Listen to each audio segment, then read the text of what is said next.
Permettez-moi à présent, avant de clore mon propos, de survoler un petit aspect de la problématique de l'atteinte au principe constitutionnel de la présomption d'innocence à l'ère de nouvelles technologies de l'information et de la communication, où le tribunal du net fonctionne en plein régime, car il suffit d'être soupçonné d'un quelconque fait apparemment répréhensible pour déjà être condamné par la voie des réseaux sociaux en violation de tous les droits de la défense, comme l'a dit le procureur général tout à l'heure, pareille dérive étant un déni de démocratie et de droits garantis à chaque citoyen. Puis-je noter à ce stade que les magistrats que nous sommes avons également besoin d'être couverts par cette présomption d'innocence par rapport au discours populiste qui nous vilipendent à la longueur des journées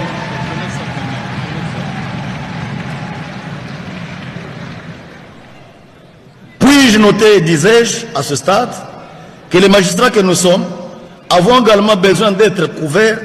par cette présomption d'innocence par rapport au discours populiste qui nous vilipendent à la longueur des journées, même s'il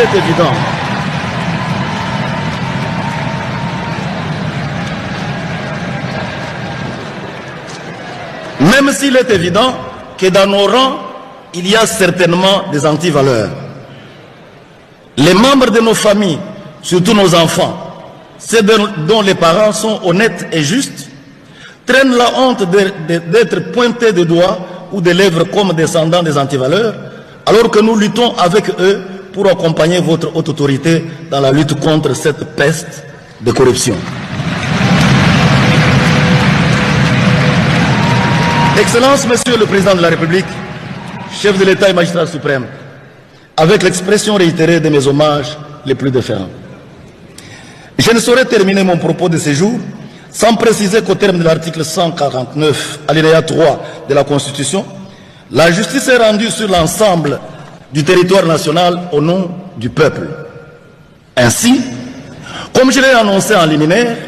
la présente audience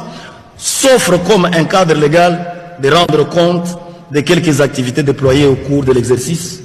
2023-2024. En effet,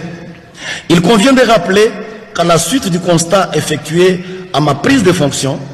un certain nombre d'actions avaient été envisagées pour lutter notamment contre la corruption, l'indiscipline des magistrats du siège ainsi que des fonctionnaires et agents administratifs du greffe.